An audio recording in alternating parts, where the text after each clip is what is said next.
Assalamualaikum warahmatullahi wabarakatuh. Perkenalkan, nama saya Fadil Muhammad Rizky dengan NIM C140124014 kelompok 1 paralel 3. Di video kali ini saya akan memaparkan materi tentang induksi hormonal dan hipofisasi. Baik, kita akan langsung masuk ke materinya. Apa itu hormon? Hormon itu merupakan zat kimia yang diproduksi oleh kelenjar endokrin dan kemudian membawa pesan kimia untuk mengatur berbagai aktivitas dalam tubuh. Fungsi dari hormon ini adalah untuk mengintegrasikan serta mengkoordinasikan tubuh dalam melakukan suatu proses, baik proses pertumbuhan maupun proses reproduksi. Klasifikasi hormon. Berdasarkan tempat kerjanya, hormon terbagi menjadi dua. Yang pertama itu hormon umum, di mana hormon umum ini merupakan hormon yang bekerjanya itu jauh dari tempat asalnya. Dengan caranya itu dia disekresikan ke aliran darah menuju ke tempat kerjanya. Respon lokal dari hormon umum ini adalah pertumbuhan, metabolisme, dan juga reproduksi.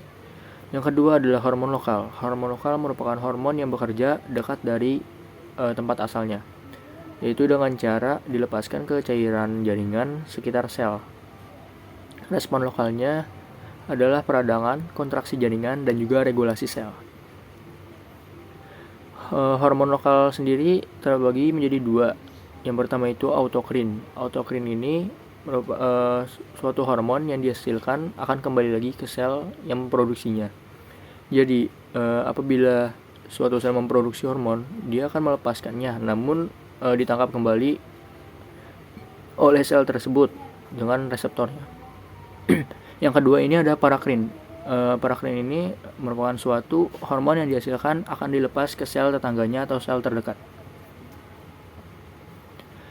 Induksi hormonal ini merupakan upaya yang dilakukan untuk meningkatkan produksi dan efisiensi dalam menghasilkan keturunan maupun memperbanyak keturunan ikan. Tujuannya ini yang pertama memperoleh gamet di luar musim pemijahan, yang kedua memperoleh gamet lebih dini, dan yang ketiga itu meningkatkan efisiensi dan predictabilitas. Contoh hormon yang sering diinduksikan kepada ikan yaitu ada OODF yang berfungsi untuk mempercepat maturasi, rematurasi, dan juga merupakan gonadal development. Hormon lainnya yaitu ovaprim, di mana ovaprim ini digunakan untuk mempercepat ovulasi, terus menyeragamkan ukuran telur dan juga pematangan akhir. Hipofisa ini merupakan pituitari yang menjadi pusat utama pengendalian produksi hormon dalam tubuh ikan, yang berfungsi sebagai master gland atau pengatur aktivitas kelenjar endokrin.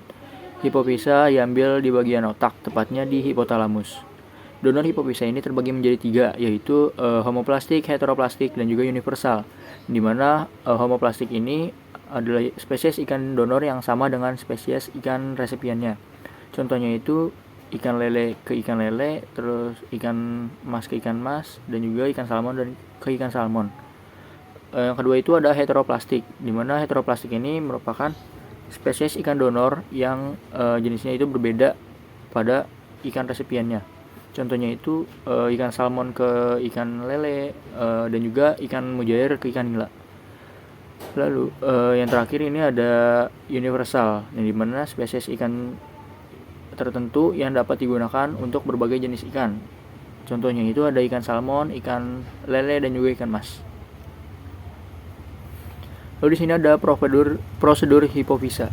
Yang pertama itu pemotongan kepala ikan, yang kedua pembelahan kepala ikan, yang ketiga pembukaan tengkorak, dan yang keempat pengambilan hipofisa, yang dimana letak dari hipofisa tersebut berada pada bagian bawah otak.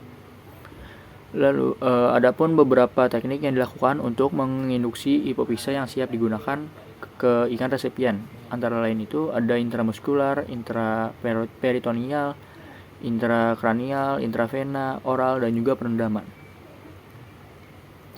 Yang pertama intramuskular. Intramuskular ini adalah upaya pemberian hormon dengan cara induksi yang dilakukan ke dalam otot ikan.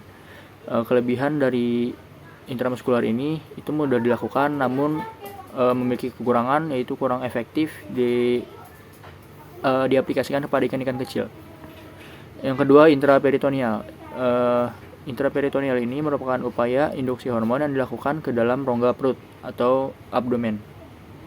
Kelebihannya ini penyebaran hormon lebih efisien, namun kekurangan dari intraperitoneal ini reaksinya lebih lambat. Lalu yang ketiga ada intrakranial, yang dimana ini merupakan upaya induksi yang dilakukan ke bagian kepala atau otak ikan. Di sini dia memiliki kelebihan yaitu sangat efektif karena langsung disuntikan ke bagian yang memproduksi hormon tersebut. Kekurangannya ini sangat berisiko dan sulit untuk dilakukan. Yang keempat ada intravena, di mana ini merupakan upaya induksi hormon yang dilakukan ke dalam pembuluh darah, di mana kelebihan dari intravena ini penyebaran hormonnya lebih cepat karena melalui aliran darah yang akan ditransfer ke sel yang membutuhkan hormon tersebut. Kekurangannya ini tekniknya lumayan sulit dan juga rumit. Lalu yang kelima ada oral. Oral ini merupakan upaya pemberian hormon melalui pakan ataupun berupa kapsul. Dia ini memiliki kelebihan cocok untuk pemberian massal, namun memiliki kekurangan itu efektivitasnya cukup rendah. Dan yang terakhir itu ada perendaman. Perendaman ini merupakan upaya pemberian hormon yang dicampurkan langsung ke air media. Dia memiliki kelebihannya itu risiko luka untuk ikan itu sangat rendah karena tidak melakukan penyuntikan maupun perusakan bagian-bagian tubuh ikan. Dia juga sangat rendah potensi untuk stresnya, dan untuk kekurangannya itu efektivitasnya sangat rendah. Lalu di sini ada dosis untuk pemberian hormon ovaprim pada beberapa jenis ikan. Yang pertama itu ada ikan lele, itu sekitar 0,5 mili per kilogram. Yang kedua ikan mas sekitar 0,6 mili per kilogram. Dan juga ikan patin sekitar 0,7 mili per kilogram. Perbandingan untuk pengenceran menggunakan telur atau fisiologi itu sebesar 1:3, yang dimana 1 itu merupakan dosis untuk hormon ovaprim sendiri, dan yang ketiga itu dosis untuk larutan fisiologinya.